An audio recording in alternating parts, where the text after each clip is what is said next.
chapel. We got off to sort of a different start, so let's take a minute, take a deep breath, to settle your mind. You might have all kinds of things buzzing around in your head right now. Maybe things about your schoolwork, sports, traveling home or traveling somewhere. Just let it all go. It's still going to be there in your head when we're done with chapel, so just push it aside. And I'm going to have Emmanuel ring the bell 10 times. And as he rings it, just sit quietly. And on that 10th ring, I want you to pay attention to how long it takes before you just can't hear it any longer.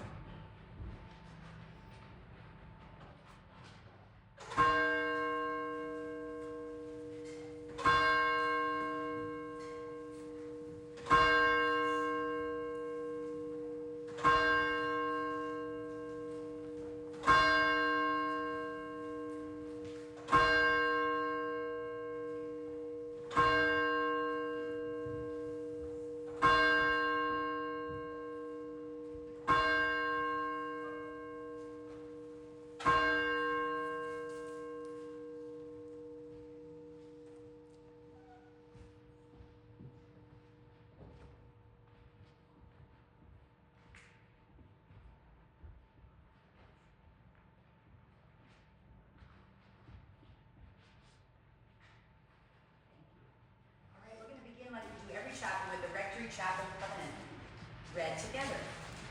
This is the promise we make to each other to be respectful of this space and of one another. We are each on a sacred journey to understand who we are in the context of the wide and wonderful world we share with one another. Though our neighbors' journeys may at times seem different than our own, we honor, respect, and celebrate each one of us is wonderfully created. Each one of us is special, and each person's journey is indeed sacred. Now, as we always do, we're going to, spoiler alert, we're going to light the candle. And at that time, we take a moment to remember places in our world or in our own lives where there may not be peace, where there may be some unrest or conflict. And we either pray about it, think about it, hold some silence for that. So I would like Mason to come on up while Gavin plays music for us.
So I want to first say I'm really proud of them all and I commend them for the courage because we have beginner instrumentalists playing for us today and singers and even some readers who haven't read. So just please remember that, and I want to publicly say you guys are awesome, so thanks for volunteering.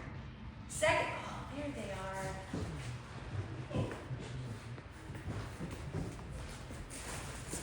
Come on in, 4th grade. Welcome, 4th grade. We just got started, okay?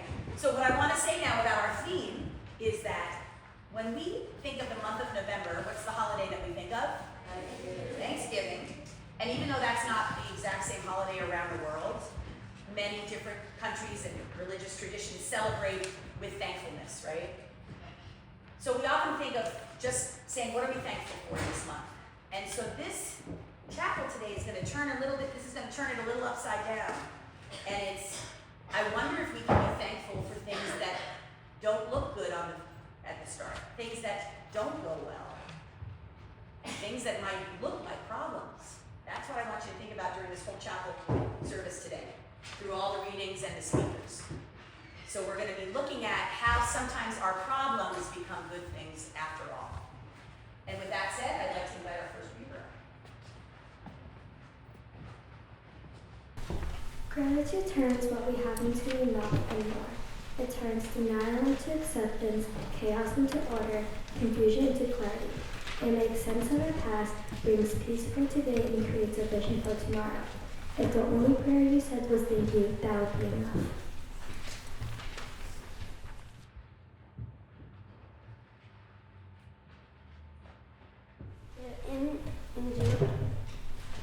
In Judaism, the Hebrew word hakarat literally means noticing the good, but it is often translated as gratitude.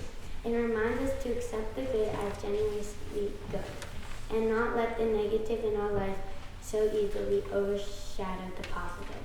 As it turns out, our brains are wired to notice the unpleasant, threatening stimulus, but we can also notice the good. There was a story of a Spanish sea captain who would put on his reading glasses every time he ate strawberries. "Why do you do that?" his crew finally asked. The captain replied, "I love strawberries. The difficult things in life always seem bigger than they really are. So I wanted the good things in life to appear bigger too."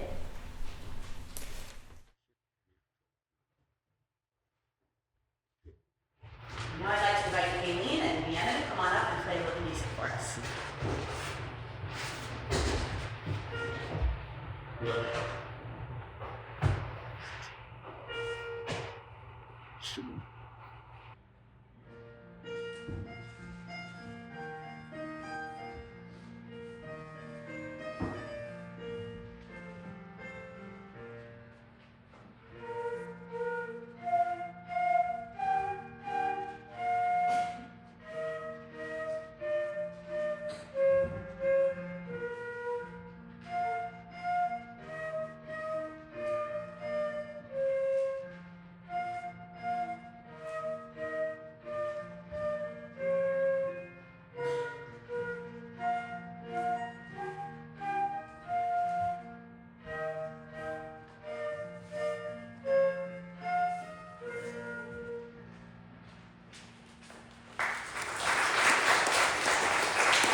Consider it pure joy, my brothers and sisters, whenever you face trials of many kinds, because you know that testing your faith produces perseverance.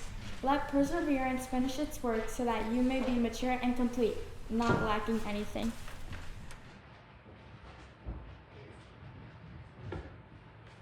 There once was an oyster whose story tell, who found that some sand had got into his shell. Just one little grain but gave him such pain. Now did he berate the working of fate that brought him such a deplorable state? Did he curse the government, call that the sea should give him protection? No, he said to himself as he lay on the shelf. Since I cannot remove it, I'll try to improve it. The years will by as the years always do. Then he came to his ultimate destiny, and the grain of sand that bothered him so is a beautiful pearl all richly aglow. Now this tale has a moral, for isn't it grand what an oyster can do with a morsel of sand? What couldn't we do if we only begin improving the things that get under our skin?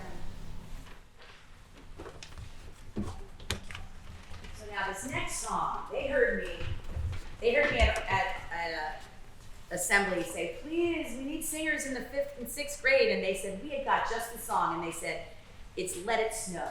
And I thought, how on earth is Let It Snow going to fit into chapel? But here's my question for everybody. How many of you like it when it snows? Okay. Can you think of someone who, or why someone maybe wouldn't like it when it snows? Give me one reason why someone wouldn't like it when it snows. Kate.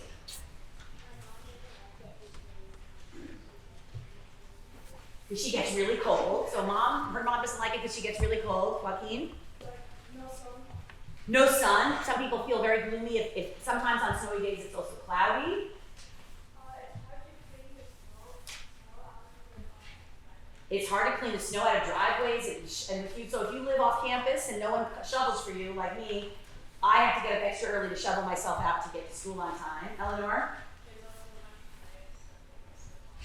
Yeah, there's a bunch of ice that you can slip on. So if you're an older person, you might actually be scared of snow because it means it's going to be really challenging to get around. Kayan.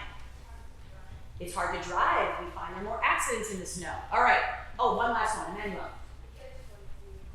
It gets really cold, yes. So I'm going to hold off now. So you can see how snow could be a not so good thing for some people and a really good thing for a lot of people. So we're going to sing Let It Snow. There was a little snow the other day. Did anybody notice it? Yeah. An itty bitty moment of flurries. So, and this is in honor of Mr. Green, who probably doesn't get much snow when he's back. No? Okay. So we're going to hear from them. And they've given me permission to say that if you know the song, you could sing along. Not overly loud, but you can sing along. All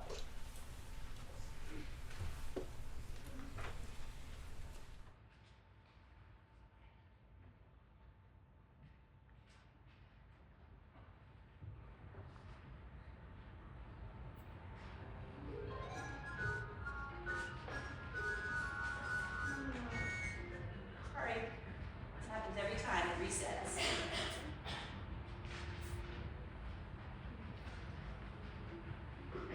Here it is.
When you arise in the morning, give thanks for the food and for the joy of living.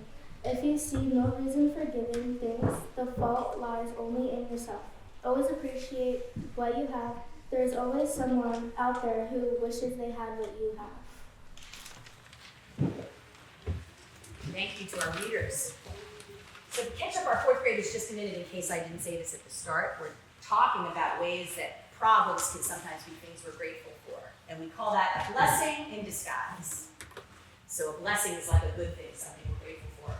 So I sent out a Google form to most of the middle school community and teachers asking if they ever had a moment where there was something that happened that they thought was going to be a negative but turned out to be a positive thing. Something that now they say, wow, I'm really glad that happened. And I got a lot of responses. A lot of people said, here's my story, Mrs. Bissett, but I don't want to share it. And I still appreciated that because it helps me think about what you're all thinking. It helps me know what you're all thinking. But I did get one student who wants to share today and two teachers. So I would like to start, I didn't tell you this. We'll start with, so Miss F is going to read something that Miss O'Neill wrote. Miss O'Neill spoke at yesterday's chapel, but she had a conflict in her schedule. So she asked if someone else could read her story. And so Miss O'Neill's story actually is about how she felt during the pandemic, which might seem like a long time ago to most of you, but I'm going to let Miss F do that for us. Thank you, Miss F. When people first think back on the global pandemic, I imagine very few people's first thoughts are of gratitude. They are probably thoughts of illness, fear, political animosity, and social unrest, and maybe even a thank God that's over. Overall, it was an unsettling time for many, as no one really knew if they were handling it correctly or how long it was going to last. In 2020, there seemed to be a constant underlying trepidation of what next. And while I felt all those things as the pandemic was unfolding, when I look back now, my first thoughts are of my sister's back porch. Every week, my mom, dad, sister, and I got together to hang out, have lunch, and just be together for a few hours. In our busy lives prior to the pandemic, it was more of an effort to all get together. Our lives were just busier. All of us had our own friends and social engagements, and my sister and I both had work. Our time together needed to be scheduled around all of those other things. The pandemic forced a pause on life as we knew it. It allowed us to reconnect and grow closer, an opportunity many adult children and parents do not always have. After I had Lachlan, someone once told me that the parents spend the majority of the first 18 years of their children's lives with them, and then only get around 1 year total for the rest. This was intended to provide perspective to me as a mother who was probably wrestling with an opinionated 2-year-old who thought coats in the winter were ridiculous. But now it provides the perspective of how lucky my mom and dad were to have been given additional time with their daughters, and how lucky we were to have that time with them. Finding silver linings is always helpful in getting through challenging times. For me, the deeper relationships created with my mom, dad, and sister were the silver linings of the pandemic that I will be eternally grateful for.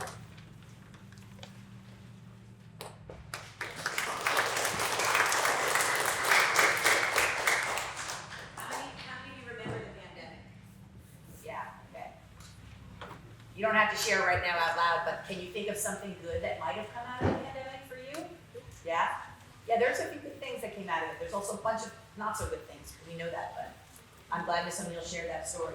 Now I'd like to invite Alan's son up. Come on up, Alan. Alan wants to share a story of something he discovered that has now become a real joy for him. At the start, I started photography only for my secondary school, but from the first clip, something had changed. Photography had drawn me like a secret force that pulled at my soul. It was like having a second pair of eyes for me, a magical lens that could stop time and bring it back to life, powered by the tiny yet powerful SD card at its heart. When I press the shutter, I feel like it was capturing the breath of life itself. Tiny pixel creating a wonderful picture one by one, slowly appearing on my screen again and again. And I've done it more than 10,000 times, not once or twice. My camera is not a lifeless mechanical device. Rather, it's alive with stories that are waiting to be discovered. Like a faithful partner, it rests on my desk, ready to go with me, always willing to join whenever I go. Every time I connected my SD card to my computer, each high-resolution image appeared one at a time. It's like a miracle to edit them. All the strange or the awful picture will magically come back to life as more and more are saved. I felt proud, and this is the power of photography itself.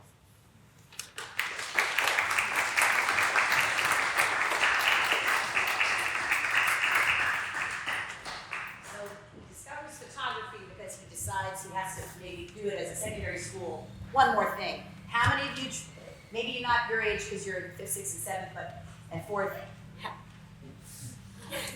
How many of you have tried something because your parents told you you should probably do it because it would be a good thing to do? Or maybe some of you are thinking about secondary schools. I should have one more thing that makes me look a little more like someone with a variety of interests. How many of you, don't have to share it, but how many of you, after being told you should try it, actually discovered you love it? Okay. So I'm glad Alan shared this story, and I want to see your photography sometime. All right. Okay. So now I would like to invite our final speaker, Miss Rodman is going to share a personal story as well. Thanks, Ms. Rod. Halfway through my high school career, I was feeling confident about my classes, but most importantly, I was feeling really confident about field hockey and softball.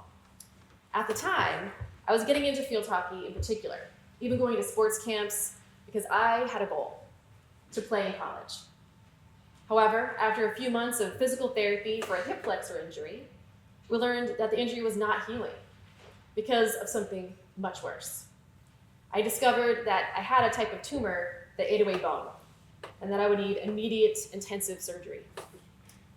When all was said and done, there was not enough bone left in my hip joints, and the surgeon had to put in heavy-duty steel hardware to support it. Because of that surgery, I missed several months of school and was told that it was going to be about 2 years before I could run again, because they would need to monitor how well my bone would heal. This news was devastating. Everything that I had planned and dreamed of was no longer an option.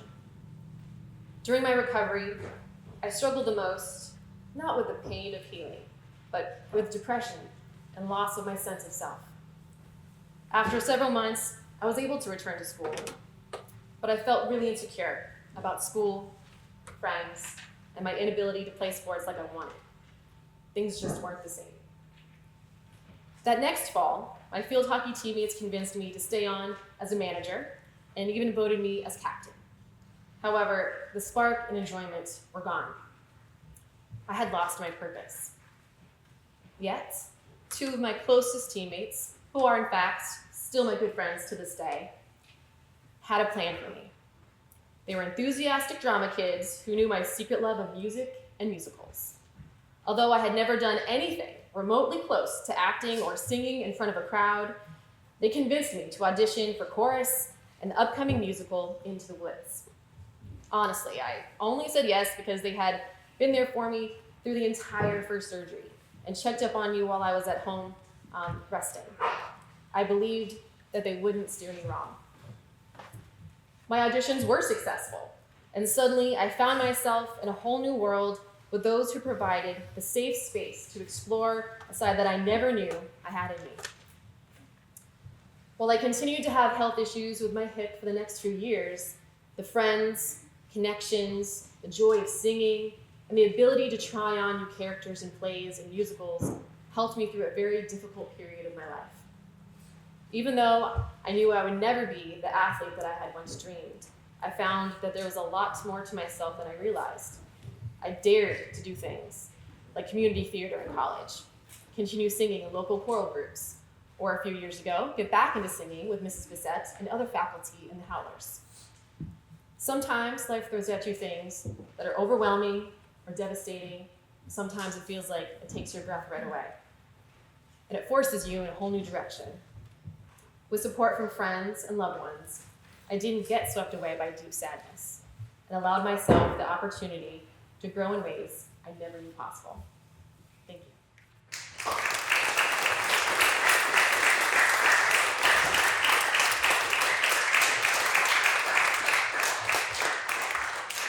Thank you to people who shared personal stories. It's really hard to get up and read, let alone share something personal. So I appreciate you, Alan, and Ms. Rodman, and Ms. O'Neill, who Ms. read about. Before we move into the final part of our chapel, which is when the Howlers come up and sing a song, I want to share with you that outside the library, have you all noticed the tree that's out there? Have people been signed up, putting little things they're grateful for and putting a leaf on the tree? Anyone do it in this room? Yeah, I've seen a few up there. There's more than a few. Well, all of those leaves are red and green and yellow and all those pretty colors that we love about fall. But sometimes trees are brown, and we don't often think of that as a pretty color on a tree, right? So after today's chapel, I'm wondering if there's anybody that would consider, maybe they thought of something that was not good, but turned into something good. And if so, I encourage you to take one of these brown leaves on the way out and write what that thing is, and we'll stick that up on the tree. Or you can bring it with you to the library, Miss Astorita can put it up on the tree, okay? So the brown leaves are gonna be those things, maybe we write, in Miss O'Neill's case, the pandemic. And then on the other side, more time with family. So it's a little bit of a hidden blessing, okay? So if you can think of something in your life that, you know, maybe some kids that filled out a Google form wrote a few times, I didn't get onto the team I really wanted to get into. I really wanted to be on whatever, varsity B basketball, and instead I was on JV basketball. Or I was cut completely from the hockey team, and instead I learned how much I love fencing. Or something like that. Those are examples. So if you, after this chapel and all this conversation, if you can think of something that fits that category, I'm gonna leave these on the back table. I want you to take, I want you to take one on the way out. Can I hand it to a teacher to do that on the way out? Okay.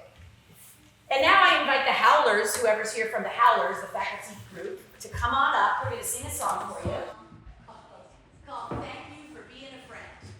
Because I can tell you, when I ask students and teachers what's something they're thankful for, number one is either family or friends. So I think it's fair to say we all agree that friends are important. And actually, I'm glad that I'm all you up here. We're singing it together. So the part that I want you to sing along when it comes, it's going to sound like this.